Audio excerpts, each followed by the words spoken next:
आलो याच कारणास झाडू बोलिले जे ऋषी साच भावे वर्ताया. कारण आम्ही वैकुंठामध्ये आनंदात तिथं अमृत प्यायला भेटत होतो. कारण तुकाराम महाराज कुठं होते? वैकुंठात. आणि एवढी त्यांनी भक्ती केली देवाची की त्याला काय आलं? विमान आला. स्वतः पांडुरंग परमात्मा आले. एवढी आपल्याला करता येत नाही का भक्ती? करू शकतो ना आपण, कारण आपल्याला बुद्धी दिली देवाने. म्हणून नामस्मरण केल्याने अंतःकरणामध्ये शुद्ध भाव निर्माण होत असतो, अंतःकरण निर्मळ होतं. आणि जर संसारात करीत राहिलं सकाळपासून झोपेपर्यंत तर अंतःकरण काय होतं?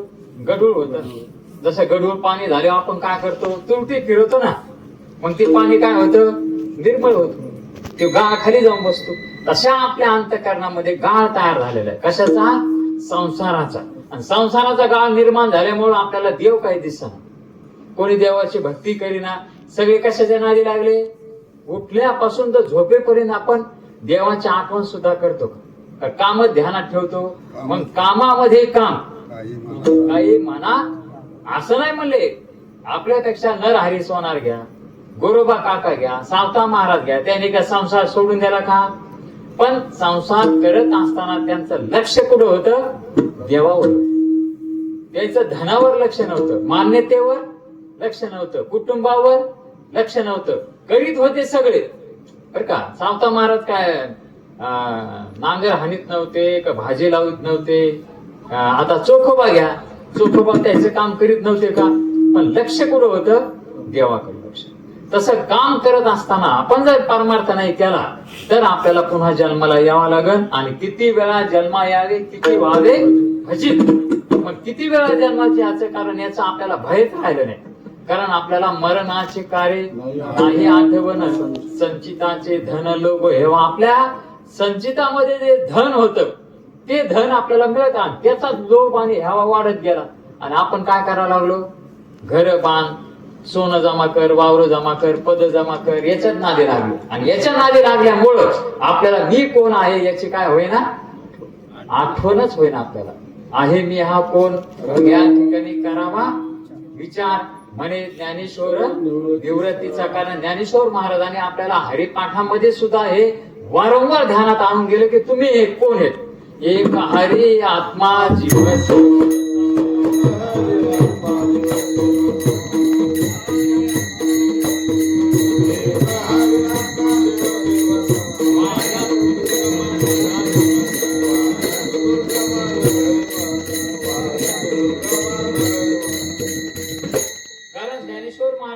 हरिपाठामधून एकच हरी आहे आणि तोच आत्मा आहे. आणि तो देवामध्ये आणि शिवामध्ये जीवामध्ये तोच. मग आता वेगळं वेगळं काय आहे का? हरी एक आणि तोच कोण आहे? आत्मा. आणि तोच हरी जीवामध्ये, जीवाच्या शरीरामध्ये तोच आहे. पण तो देहाला मी म्हणतो म्हणून त्याला जीव म्हणावं लागतं, नाही तर तो देवच आहे ना. मग या ठिकाणी असं नाही की देवाचा आत्मा मोठा आहे, मुंगीचं लहान आहे, असं आहे का? मुंगीचं शरीर लहान असेल पण आत्मा लहान नाही. एकच. जो हत्तीच्या शरीरामध्ये आत्मा आहे तोच मुंगीच्या शरीरात. म्हणजे जो देवाच्या शरीरात आहे ते तुमच्या शरीरात आहे. मग आता वेगळा वेगळा झाला का? आणि असं देवाला माहित होतं. म्हणजे देवाला माया होती पण माया त्याच्या ताब्यात होती. मग मायेमुळे देवाला काही काय झालं नाही, अज्ञान काही आलं नाही. आणि जीवाला जे अविद्या उपाधी आहे त्या अविद्या उपाधी म्हणजे अज्ञान. मग हे अज्ञान काढणं जीवाच्या हातात नाही. मग मार्ग काय सांगितला? जंत म्हणजे जीव. त्या जीवाच्या मार्गाने आपण गेलो तर आपलं कल्याण होईल का? होईल का? कारण मूर्ख जीवाच्या संगतीत आपण मूर्खपणा आपला निघेल का? मग आता म्हणजे जीव बी आपला मूर्खपणा काढीत नाही पुन्हा भगवंत सुद्धा आपला मूर्खपणा काढत नाही. त्यांनी फक्त दोघाच जणाला सांगितलं, कोणाला? अर्जुनाला आणि उद्धवाला. पुन्हा आता वेदांत शास्त्र आहे. मग वेद शास्त्र आपल्याला सगळ्यालाच कळत आहेत का? सगळ्यालाच कळत नाहीत ना, कारण संस्कृत सगळ्याला कळत आहे. म्हणून ते सुद्धा आपल्याला गृहीत धरता येत नाही. मग आपल्यासाठी कोण आहेत? आपल्याकरता जीव नाही, आपल्याकरता भगवंत नाही, आपल्याकरता वेदांत नाही, आपल्याकरता फक्त कोण येतं? संत आहेत आपल्या. कारण तेच आपल्याला योग्य मार्गाला लावू शकतात. देव की नाही लागत. देव आपल्याला भौतिक पदार्थ मागितले तर भरपूर देईल. कारण त्याने उपमन्यूला काय दिलं? दुधाचा सागरच दिला है ना. पुन्हा ध्रुव बाळाला आढळपद दिलं.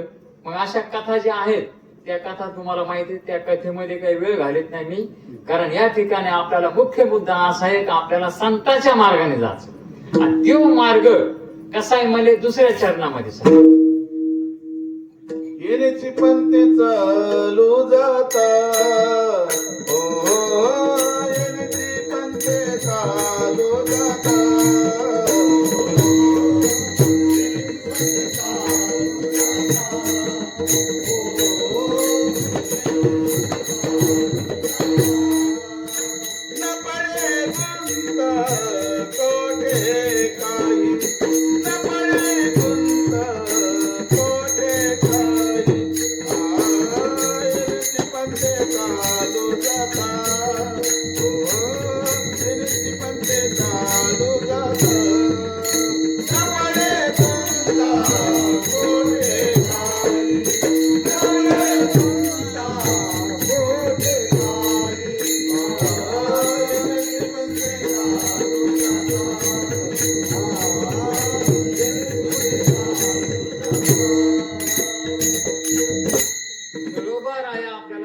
चरणामध्ये सांगितलं की याच पंथाने चालू जाता न पडे गुंता, कुठं तुम्हाला संकट येणार नाही. कोणत्या मार्गाने चला? जो संतांनी दाखवलेला मार्ग आहे त्या मार्गाने चला, कारण संत हे दयाळू आहेत, पुन्हा सोत्री आणि ब्रह्मनिष्ठ आहेत. म्हणजे त्यांनी सर्व केलेलं आहे आणि त्यांचे ब्रह्मावर काय आहे? निष्ठ आहे, दयाळू आहे. असे 3 लक्षण संताच्या ठिकाणी असतात: सोत्रीय, ब्रह्मनिष्ठ आणि दयाळू. मग 3 लक्षणाने युक्त जे संत असतात, जर समजा सोत्रीय पण ब्रह्मनिष्ठ नसेल ते बी काही कामाचा नाही बरं का. पण ब्रह्मनिष्ठ आहे पण सोत्रीय नाही ते बी काही कामाचा नाही. जसं समजा एखादी नदी पार करीत असताना एखादा आंधळा माणूस, त्याला हात पाय सगळे, पण तो एखाद्या वाट सोडून म्हणला हवा मी सांगतो त्या पद्धतीने जाय. पुढे गुडघाभर पाणी लागन, पुन्हा मग घोटाभर लागन, पुन्हा मांड्याभर लागन आणि सरळ पुढे जाय. त्याच्या विश्वास ठेवीन का कोणी? पाय हात आहेत पण काय नाही? डोळे नाही. बर डोळे आहेत पण हात पाय नाही, त्याच्यावर विश्वास ठेवता येतो का? कारण तो कधी नदी पार करून गेलाच नाही, अनुभव नाही ना. मग या ठिकाणी ज्याला हात पाय डोळे आहेत तो याचा ऐकू शकतो आपण, बा हे गेला असं आणि आला बी असं. मग तसे सोत्रीय आणि ब्रह्मनिष्ठ आणि दयाळू तर असतेच. मग ह्या 2 लक्षणाने युक्त जे संत असतात त्यांच्याकडे आपण जायला पाहिजे. ज्याला ब्रह्म माहित आहे आणि ब्रह्मावर त्याची काय आहे? निष्ठा आहे. मग आपल्या अनुभव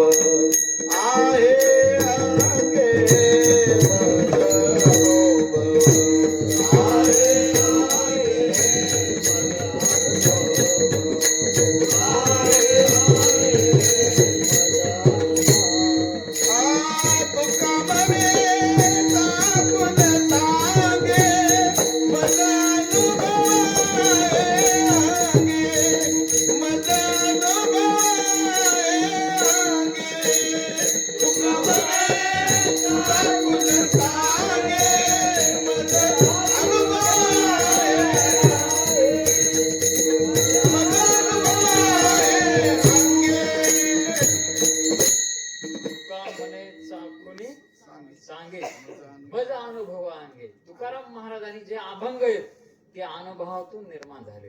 जी ज्ञानेश्वरी ती कशातून निर्माण झाली? अनुभव. कारण गुरुविना अनुभव कैसा कळे, गुरु शिवाय अनुभव करणार नाही. आता शास्त्र जे आहे ती बांधलेली शिदुरी, कारण आपल्या मनामध्ये शंका आली तर शास्त्र सांगू शकतं का? त्याच्यामध्ये आहे, ब्रह्मज्ञान आहे. आता विचार सागू असू द्या, पंचकरण असू द्या, पण आपल्या मनामधल्या शंकाचं उत्तर त्याच्यामध्ये नाही. आणि ते उत्तर कोणाकडे? मग संत आपल्याला महत्वाचे आहेत, की ते अनुभव असल्याला किंवा आपला जो अनुभव आहे ते ऐकून घेऊन आपला अनुभव जे चुकीचा आहे ते चुकीचे शब्द ते मला हे काढून टाका, हा तुमचा अनुभव जे सांगायला आले ते चुकीचं आहे आपल्याला कळ. मग संत आपला अनुभव नीट करते. मग एवढे कर पावंत, पुन्हा सुख सिंधू, दयाळू असे संत आहेत. मग संताशिवाय आपल्याला काही दुसरा पर्याय नाही. कारण देवाने सुद्धा कोणाच्या मागे देव चालवतो. देवाला सुद्धा कोण आवडते? वैकुंठ आवडतं का संत आवडते? वैकुंठ सोडून ते कुठे आला? या सुखा कारणे देव वेडावला, या सुखा कारणे देव वेडावला, वैकुंठ सोडून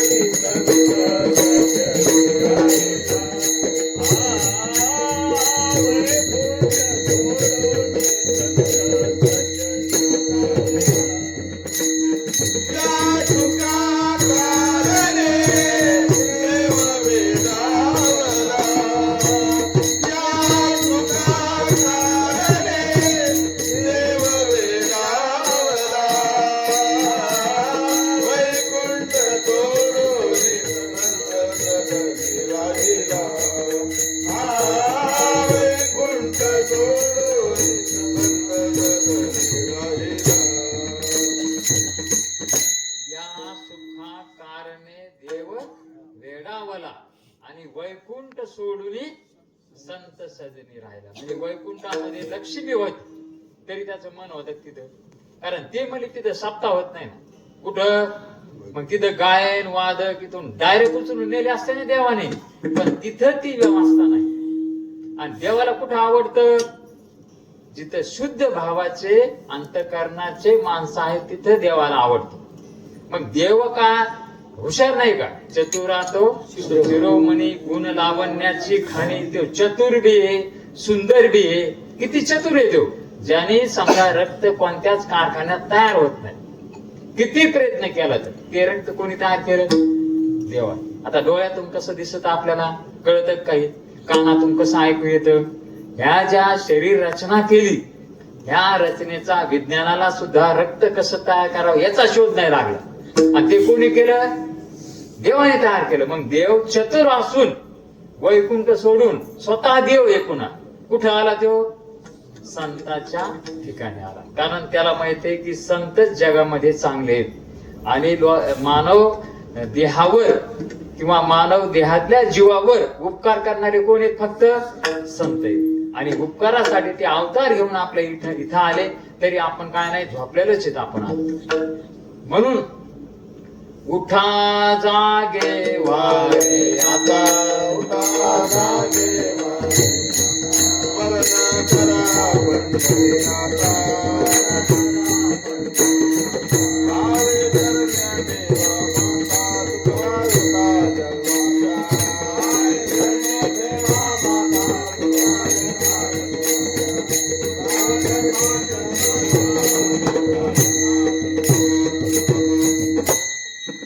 पूर्ण काकड्याचे जर आपण अभंग पाहिले, पूर्ण अभंग आपल्याला जाग करणार आहे. कारण मनुष्य देह साधून सुद्धा काय होईनात आपण जागे होईनात ना. मग जागे नाही झाल्यावर काय होतं? पिंगळ्यामध्ये सांगितलं, हे जरी नाही कळलं मग दुसरंही नाही कळलं.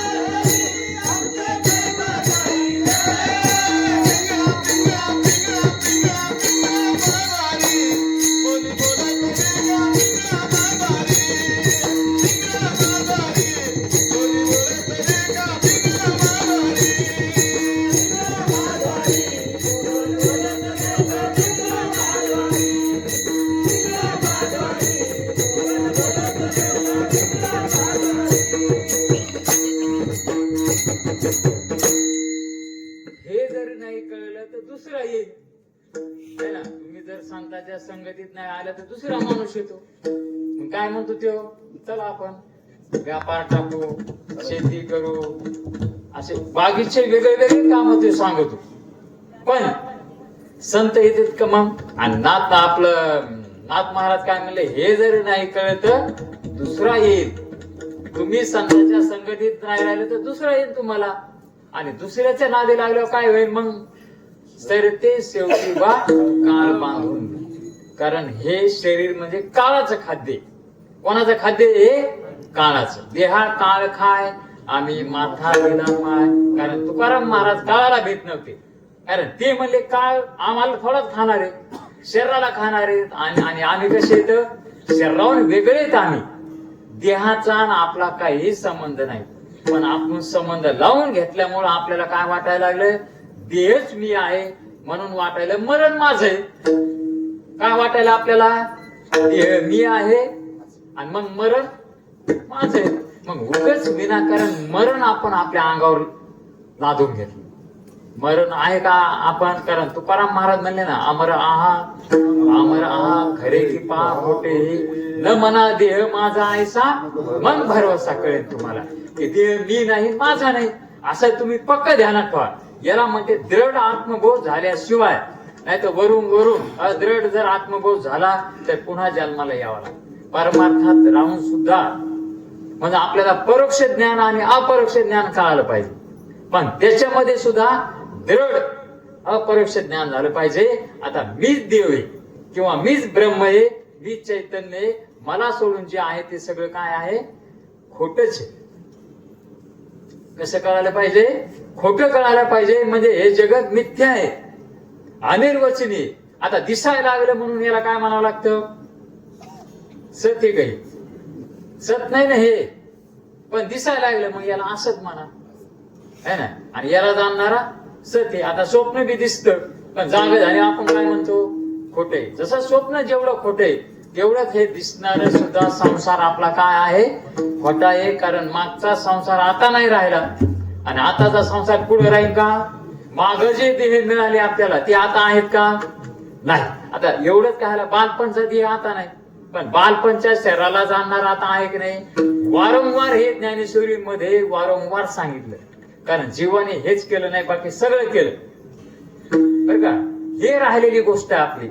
म्हणून ज्ञानेश्वरी मध्ये पहिल्या अध्यायात ते सांगितलं, दुसऱ्या अध्यायात तेच सांगितलं. म्हणून आपण म्हणाल ज्ञानेश्वर महाराज एकदा सांगितलं झालं, ते मध्ये अनेक जन्म तुम्ही घेतले ना आणि तोच संसार केला. मुलं बाळ, जन्म मरण, खाणं पिणं राहणं एवढंच केलं म्हणले तुम्ही. पण हे नाही न केल्यामुळं पुन्हा तुम्हाला जन्माला यावं लागत. आणि जन्माला येणं म्हणजे दुःख घेणं. शरीर मिळणं म्हणजे आनंद आहे का दुःख आहे, दुःखच आहे ना. शरीरच रोग आहे. शरीर रोगाचे भांडार नाही, शरीरच काय आहे, रोग आहे. असं कळायला पाहिजे. मग असं कळल्यावर माणूस काय होतो, जरा परमार्थाच्या नादी लागतो. त्याला वाटतं मग खरं काय आहे. आणि खरं कोण आहे, जाणणारे तुम्ही खरे.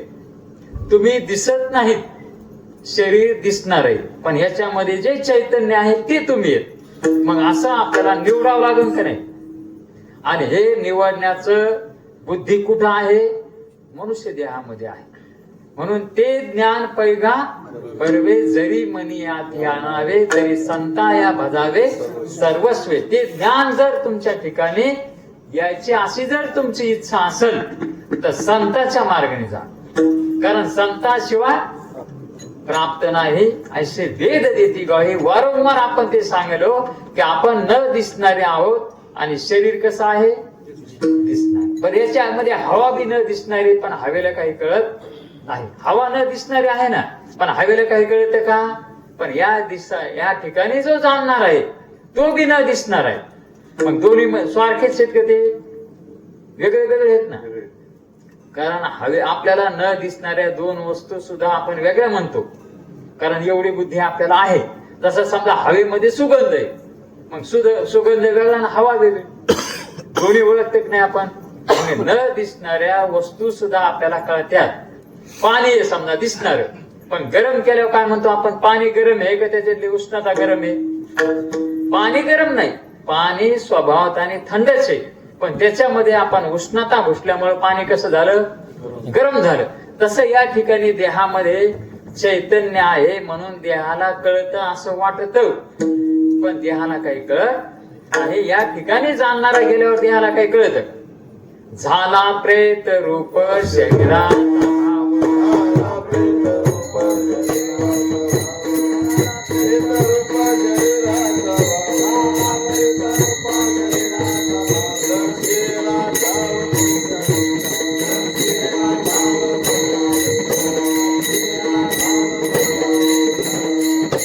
आता जे शरीर आपल्या समोर आहेत हे मसनवंडाच्या नेण्याच्या लायकीचे झाले का, अजून झाले नाही. पण हे कुठले येत, कुठे जाणार येत, मसनवाट्यात जाणार आहे असं आत्ताच ध्यानात घ्या की आपलं शरीर कुठे जाणार आहे, मशानभूमीत जाणार आहे. म्हणून या ठिकाणी तुकाराम महाराज आपल्याला जाग करायले.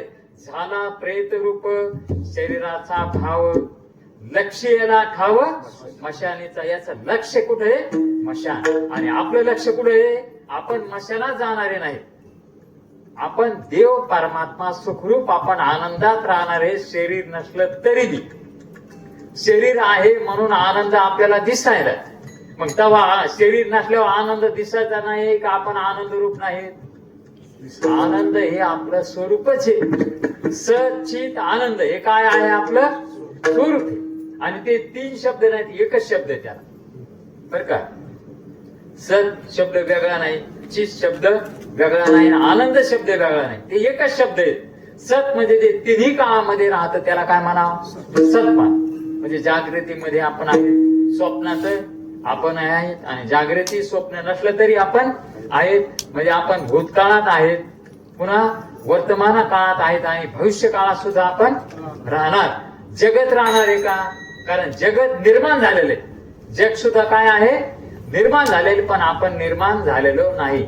म्हणजे उत्पत्ती, स्थिती आणि प्रलय. जगाच्या पाठीमागे काय आहे, उत्पन्न झालं ते 5000 वर्षापूर्वी हे काय निर्माण झालेले, गीता. आणि त्याच्या अगोदर जगत निर्माण झालं है ना. हे कोणी सांगितलं, भगवान कृष्णाने सांगितलं की हे जगत निर्माण झालेले 5 लाख वर्षापूर्वी. आणि हे कधीतरी काय होणार आहे, नष्ट होणार आहे. म्हणजे उत्पत्ती. आणि आता हे जगत राहिलेलं आहे, आणि याचं काय होणार आहे, उद्या प्रलय होणार. शरीर जन्मलं, राहिलं आणि मृत्यू येणार आहे. मग शरीराच्या ज्या अवस्था आहेत किंवा जगाच्या ज्या अवस्था आहेत त्या चैतन्याच्या नाही. तुम्ही निर्माणच झाले नाही, म्हणजे तुम्ही जन्मलेले नाहीत. आणि ज्याला जन्म नसतो त्याला मरण असतं का. मग आपण असे अमर आहेत, पण देहाला मी म्हणू नका म्हणजे तुकाराम महाराज. मग भरवसा कळेल. मग या ठिकाणी आपल्याला आपण देह नाहीत, देहाचे आपण नाहीत. आपण देहाला, देहाचे धर्म काय केले, आपल्यावर आणले. म्हणून आपल्याला काय वाटलं, मी जन्मलो, मी वाढलो, मी तरुण झालो, मी म्हातारा झालो, मी मरणार आहे आता. असं कोणी ठरवलं. याच्यामधला जो न मरणारा आहे तो म्हणायला लागला की मी मरणार आहे. मग किती उलट झालं, हे जो कधी त्याने मरण पाहिलं नाही. मग तो काय समजायला, जसं पाण्याला मोठी लागली तहान. नाथ महाराजाचे भारवड्याचे काही वैशिष्ट्य आहेत. आता पाण्याला तहान लागाव, पण लागली म्हणले. आता न मरणाऱ्या जीवाला मरणार वाटाव का, तो न मरणाराच आहे ना. पण भ्रांतीमुळे त्याला काय झालं, मरणारा समजायला. मग आता भ्रांती काढायची की न मरणं त्याच्या हातात द्यायचं, भ्रांती काढायची. आणि ह्या मनुष्य देहामध्ये आपल्याला श्वास आहे तोपर्यंत हे ध्यानात घेता येईल. कारण आपण सगळे श्वास कुठे घातले, भ्रांतीमुळे सगळे वाया घातले आतापर्यंत. आपल्याला वाटतं आम्ही कारणी लावले. मग ज्याच्यामध्ये तुम्ही कारणी लावले बर का, त्याचं काही फळ आहे का, त्याला काही पुढे लावले कारणे आपण श्वास. एक शेतकरी होता बर का, तुम्हाला श्वासाचं महत्व सांगतो. एक शेतकरी होता, शेतामध्ये राखण करीत होता. राखण मग त्याचे तो शेतातच राहायचा. ज्वारी येऊस किंवा 4-4 महिने राहत होते ना पहिले, ते शेतातच राहायचे. मग त्याचे आणि असं सकाळी येरा करत असताना त्याला नदीच्या कडेला एक काय सापडली. असं दगरापाशी दगर ढसाळल्यामुळे तिथे एक थैली सापडली. त्याच्यात लाल दगड होते, ते लाल होते. म्हणजे त्याची किंमत त्या काळामध्ये 1 लाख होती, तर आता किती असन? कोटीने असन त्याचे. हा, मग ते सापडले, त्याने आणले मायावर, त्याला वाटतं हे दगड येतो, आणि ते रोज त्या पाखराला गोफणीमध्ये घालून ते दगड हाणीत होते. मग असे बरेच दिवस झाले है ना. त्याची बायको दुपारा यायची, त्याला भाकरी द्यायचे आणि पुन्हा घरी जायचे. एक दिवस तिच्या लहान मुलगा तिच्या सोबत आला आणि त्याला ते दगड सापडला. त्या दगडाबरोबर ते खेळू लागला, कारण त्याचं ज्ञान नव्हतं ना कोणाला, त्या शेतकऱ्याला की लाल दगड आहेत फक्त एवढंच माहित होतं, पण हे लाल आहेत म्हणजे एक धातू येत हे, असं काय नव्हतं, त्याला ज्ञान नव्हतं. आणि मग त्या लहान मुलाने ते दगड घेतला, घरी नेला, खेळत खेळत खिशात घातला घरी जाताना. मग त्याची आई स्वयंपाक करीत असताना तिला ते दगड दिसला आणि तिला मीठ कमी होतं. तिला वाटतंय चांगला दगड दिसतो, दुकानदाराला द्यावं, थोडं मीठ आणा. मग त्या ठिकाणी ती दुकानामध्ये गेली, ते दगड त्या दुकानदाराला थोडं मीठ द्या म्हणे. तिथं एक सोनार होता, ज्याला हिऱ्याची पारख होती किंवा त्या लालाची काय होती, पारख होती. ते म्हणजे मीठ देतो तुम्हाला, पण हे दगडाची पारख करून याची काय जी किंमत येईल मी घरी आणून देतो. मग त्याने तो तिथं नेला, त्याची 1 लाख रुपये तिला घरी आणून दिले है ना. मग त्या घरी आणल्यावर ती एकदम खुश झाली ना. मग तिला काय वाटलं, आपण नवऱ्याला चकित करून सोडू. मग तिने घर घेतलं, बांधलं नवं. 6 महिने घरात येणार नव्हता ना. मग ते ज्वारी वगैरे झाली आणि ते घराकडे गाड्या घेऊन आला, तर तिने मोठं घर घेतलं, पुन्हा घरामध्ये सगळ्या वस्तू घेतल्या. आणि मग त्याने ते गाडी बैल आणले. ती म्हणे आपलं हे घरच नाही, तू कोणाच्या घरी राहा लागले म्हणे. आणि ते म्हणे आपलंच घर आहे, घरी नेऊन सांगते तुम्हाला काय झालं ते. मग ते एक दगड, लाल दगड होता, म्हणले माझ्या आपल्या मुलाने आणला, त्याचे 1 लाख रुपये आणले, त्याच्यामध्ये हे घर बांधलं. असं म्हणल्याबरोबर तो बेसूत पाडला, कारण त्याला वाटलं मी थैलीभर दगड काय केले, फेकून दिले आणि ते गेले पाण्यात पडले, खोल पाण्यामध्ये है ना. मग पुन्हा ती म्हणजे याच्यातून 1 लाख रुपये आले, पुन्हा बेसूत पाडला. मग असं या ठिकाणी आता त्या दगडाची किंमत त्यांनी कुठं घातली, कळाले की त्याला कळाले नाही ना. तसं आपला श्वास बर का किती किमतीचा आहे हे आपल्याला माहितच नाही, कारण सगळं शरीर कशावर चाललं, श्वासावर चाललं. आणि श्वास आतापर्यंत कुठं घातले आपण नेऊन, जिथं काही फल नाही तिथं श्वास नेऊन घातले. म्हणजे संसारामध्ये कशामध्ये त्याला काय फल आहे का, फलकड तो संसार येते सार भगवन. पण जिथं फल नाही तिथं आपली मरमर चालू आहे, तिथं आपली स्पर्धा आहे. कुठं पण आपल्याला लवकर कळालं पाहिजे, चांगलं कळालं पाहिजे. याच्यासाठी आपण काय करायला पाहिजे, स्पर्धा करायला पाहिजे. कारण देव हे ना, आपल्याला देव कसा आहे काय आहे आपल्याला कळायला पाहिजे. मग आपले श्वास कुठं वाया गेले हे जसं त्याला ते लाल कळालं नाही, त्याने त्या नदीमध्ये फेकून दिले.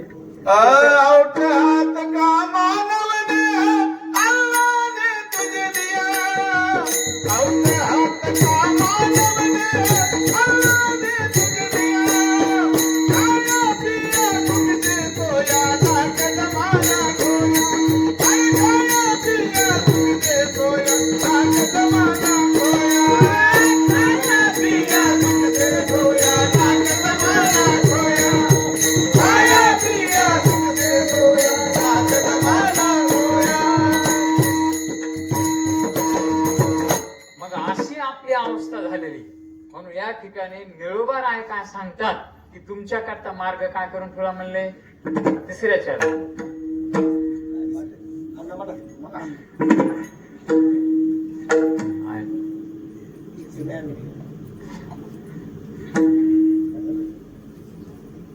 मोडून या ना, मोडून या नानामध्ये, मोडून या नानामध्ये,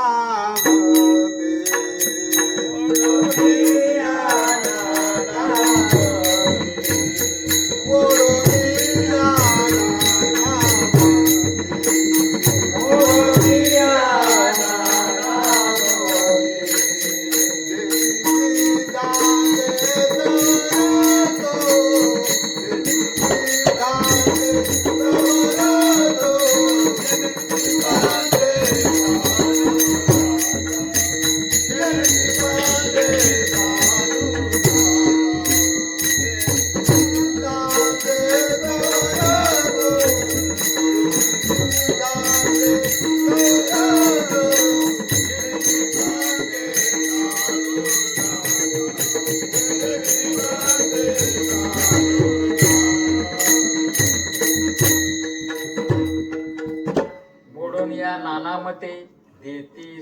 सिद्धांत सौरुषे. सौरुषे म्हणजे अखंड वेद प्रतिपादित सिद्धांत आपल्याला देते.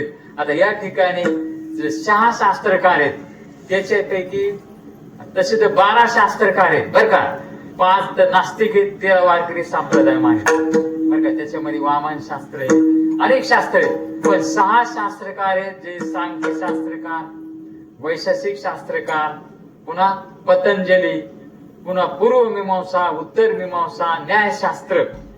आता यांनी जे मत मांडले बर का त्याचे मत मोडीत काढली. काही काय मानतात माहितीये का, काही म्हणते जग बी नाही आणि देव बी नाही, शून्यवादी आहेत. काही काय म्हणते देव बी नाही आणि जग बी नाही, शून्यवादी आहेत काही. आणि काही काय मानते जे चार्वाक आहेत ते म्हणते जे दिसतं ते खरं. काय म्हणते ते जे ज्ञानेंद्रियाने दिसतं ना तेवढंच हे म्हणले, बाकी काही नाही. ते देव ते म्हणले देव दिसतो का नाही, पण त्याची काय जे डोळ्याने दिसतं तेवढंच खरं मानणार आहेत काही. असे शास्त्रकार विद्वान आहेत ते, आणि त्याचे मत सुद्धा संतांनी मोडून टाकले. ते म्हणले तुमचं खरं नाही, जग आहे पण कल्पित आहे. संतांनी काय सिद्धांत मांडला, जग आहे पण कल्पित आहे, आणि जे देव आहे तो खरा आहे. कल्पित म्हणजे खोट. सावली कशी आहे, कल्पित आहे ना, आणि याला जाणणारा जो आहे तो कसा आहे, खरा आहे. मग जगाला मानित नाहीत का, ते मानतात पण काय मानतात, आता दोरीवर सर्प आहे ना, मग आता सर्प आहे का दोरी आहे, दोरीवर समजा सर्प भासला आपल्याला है ना, मग आता दोरी आहे का सर्प आहे. तसं या ठिकाणी कल्पित जग म्हणजे कल्पित याचं जे अधिष्ठान आहे परमात्मा. जगाचं अधिष्ठान कोण आहे, जसा दोरीचा सर्पाचं अधिष्ठान काय आहे, दोरी. भासला ते मंद अंधकारामुळं, तसं आपल्याला जग दिसलं अज्ञानामुळं. मग अज्ञान काढल्यावर जगत आहे का, नाही. मग कल्पित जगत अधिष्ठान रूप असतं, आणि या संपूर्ण विश्वाचं अधिष्ठान कोण आहे, तुम्ही आहेत. म्हणजे जो जाणणारा परमात्मा तो हे अधिष्ठान. हे संपूर्ण जग कोणाच्या आधारावर चाललं, याला आहे कोण म्हणायला, तुम्हीच आहे म्हणाले ना. तुम्ही स्वर्गात हे जे जे दृष्टी दिसे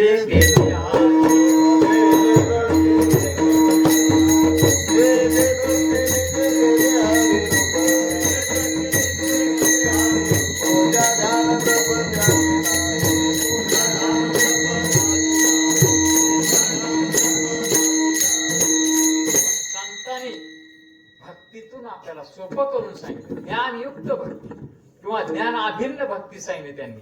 आणि जो योग मार्ग आहे तो कठीण आहे, कर्म मार्ग काय आहे, कठीण आहे. मग आपल्याला सोप्या पद्धतीने त्यांनी लक्षात आणून दिलं. आधी म्हणजे देवाचंच नाव घ्या, कारण देवाचं नाव घेतलं नाही तुम्ही जरा जवळ येता.